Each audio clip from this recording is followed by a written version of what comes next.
Tutorial kali ini saya akan menjelaskan analisa regresi linear berganda dengan menggunakan program SPSS.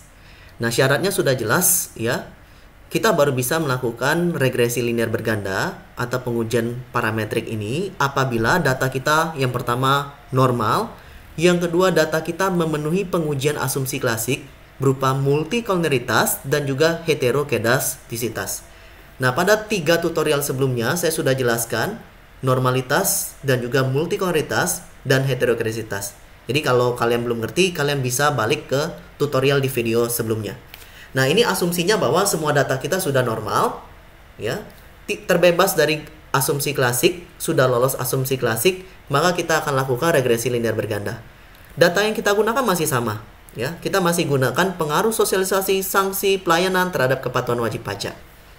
Nah, caranya ketika kita memang mau melakukan analisa regresi linear berganda, kita tinggal klik Analyze, Regression, kemudian pilih Linear. Analyze, Regression, kemudian pilih Linear. Di sini keluarkan yang ABS ini yang tadi dalam pengujian sebelumnya. Kita masukkan variabel dependennya, itulah variabel yang sudah ditransformasikan kalau data kita normal setelah transformasi. Tapi kalau data kita normal sebelum transformasi dan outlier, maka yang kita gunakan adalah data awal yang ini. Ya. Data yang belum kita apa-apain. Data yang masih murni, yang belum kita otak-atik. Tapi kalau data itu tidak normal, kemudian setelah transformasi menjadi normal, maka kita gunakan yang ini. Ya. Nah, jadi tahu ya perbedaannya ya, kapan kita gunakan yang data yang murni, data yang belum diapa-apain yang ini, dan kapan kita gunakan data yang sudah ditransformasikan. Nah, asumsikan ini data kita normal setelah kita transform. Asumsikan saja seperti itu. Maka di sini yang saya gunakan adalah data yang transform yang ini, SQRT ya. Nah, di sini dependennya yang kita masukkan nanti adalah kepatuhannya seperti ini. Pada bagian shift, pastikan semuanya tidak ada yang diconteng ya. Pada bagian statistik, hilangkan conteng collinearity dan juga covariance, dihilangkan saja supaya nanti nggak bingung ketika baca summary-nya. Ya. Klik continue. Sisanya biarkan seperti biasa, jadi nggak ada beda. Jadi tetap seperti ini ya, jangan diotak-atik. Optionnya juga tetap seperti ini ya. Stylenya kosong, bootstrapnya juga kosong. Nah, sekarang kita langsung saja klik OK. Nah, nanti tunggu sebentar, nanti dia munculnya seperti ini. Nah, kalau sudah muncul seperti ini, maka di sini ada beberapa tabel yang bisa kita analisa, yang bisa kita baca hasilnya. Yang pertama adalah model summary. Model summary ya. Nah, model summary ini merupakan, kita bilang itu adalah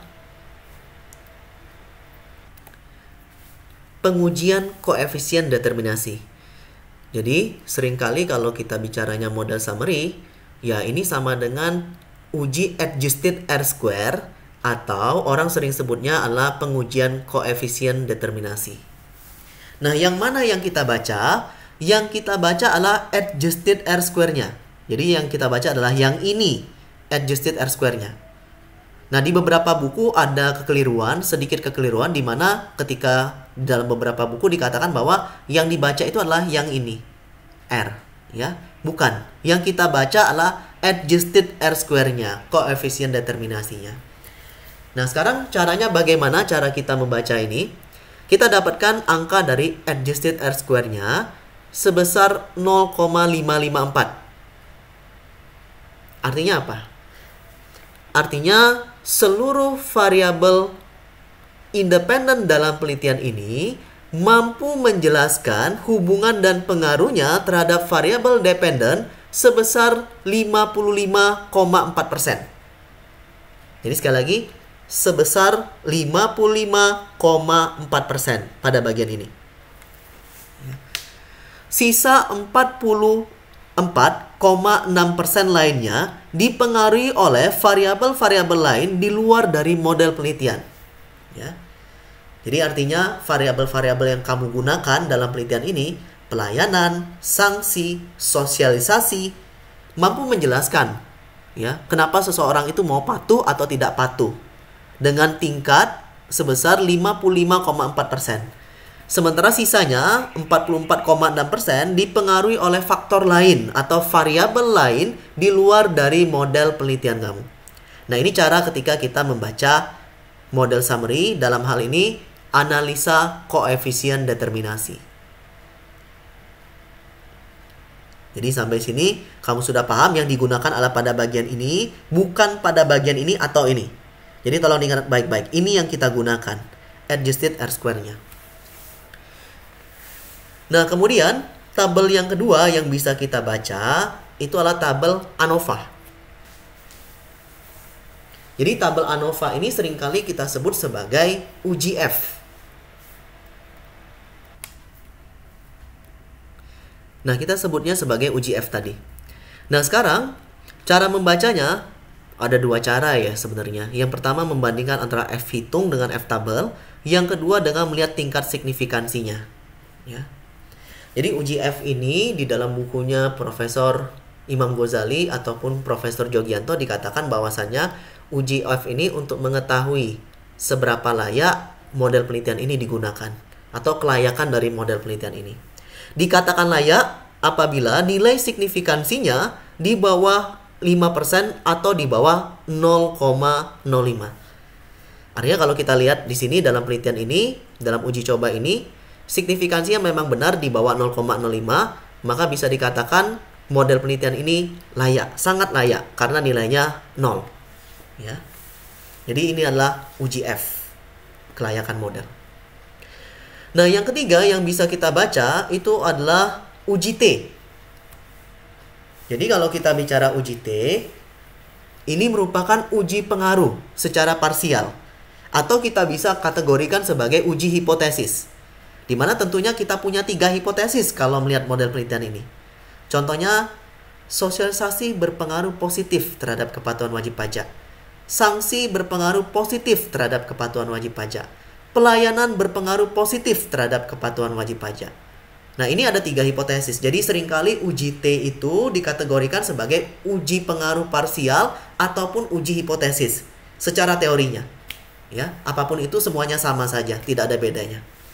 Nah, cara membacanya juga hampir mirip dengan ANOVA tadi. Kita bisa membandingkan antara T hitung dengan T tabel. Ini T hitung. T tabelnya ada, tapi saya nggak tunjukkan dulu di sini. Cara yang paling gampang, kita lihat signifikansinya saja. Jadi di signifikansi ini kita lihat, apabila tingkat signifikansinya di bawah 0,05 atau 5%, maka dia berpengaruh signifikan. Tapi kalau di atas 0,05, maka dia tidak berpengaruh signifikan. Ya, tolong dipahami, di bawah 0,05 dia berpengaruh signifikan. Di atas 0,05 dia tidak berpengaruh signifikan. Jadi ada 2 kategorial di sini. Nah, kalau kita lihat variabel yang pertama yang ini, sosialisasi. Ya. Tingkat signifikansi dari sosialisasi 0,92, di atas 0,05. Artinya apa? Artinya memang untuk yang sosialisasi ini dia tidak berpengaruh signifikan terhadap apa? Kepatuhan wajib pajak. Ya. Jadi dia tidak berpengaruh signifikan. Artinya hipotesis pertama yang menyatakan sosialisasi berpengaruh terhadap kepatuhan wajib pajak itu ditolak. Ya, jadi ditolak dia. Nah, yang kedua, sanksi. Sanksi kalau kita lihat signifikansinya 0,001. Artinya di bawah 0,05. Ya. Di bawah 0,05. Nah, artinya sanksi berpengaruh signifikan terhadap kepatuhan wajib pajak. Nah, tapi kan hipotesis tadi mengatakan sanksi berpengaruh positif terhadap kepatuhan. Nah, untuk melihat positif dan negatifnya, kita bisa melihat dari nilai betanya. Kalau nilai beta ini tidak ada tanda minus, maka dia positif. Atau bisa juga lihat dari T hitung ini. Kalau tidak ada tanda minus, artinya dia positif. Artinya apa? Di sini terbukti, hipotesis kita terbukti, sanksi berpengaruh positif terhadap kepatuhan wajib pajak. Nah, kemudian yang ketiga, pelayanan.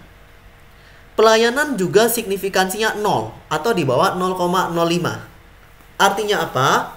Artinya di sini pelayanan berpengaruh positif, ya, signifikan terhadap kepatuhan wajib pajak. Artinya dengan melihat tabel koefisien ini, kita bisa merumuskan apakah hipotesis kita diterima atau hipotesis kita ditolak. Nah, kurang lebih seperti itu cara kita membacanya. Nah, mungkin pertanyaannya, Pak, gimana kalau misalkan hipotesis kita ditolak? Gagal dong penelitian ini. Oh, nanti dulu. Nggak ada yang seperti itu. Ini namanya temuan penelitian. Mau hipotesis diterima, mau hipotesis ditolak, itu semuanya benar. Tidak ada yang salah. Karena ini sifatnya temuan penelitian. Jadi seringkali yang beredar itu orang-orang menyatakan bahwa kalau misalkan hipotesis ditolak, penelitian itu gagal. Penelitian itu tidak sempurna. Nah, itu sesuatu yang keliru. Jadi tolong kamu perbaiki, ya, perbaiki bagaimana cara pandang kamu, persepsi kamu. Mau dia berpengaruh, mau dia tidak berpengaruh, sepanjang ada argumentasinya, maka itu bisa kita kategorikan benar, wajar saja, tidak ada masalah di sana. Nah, kurang lebih ini saja dulu. Sekian, terima kasih.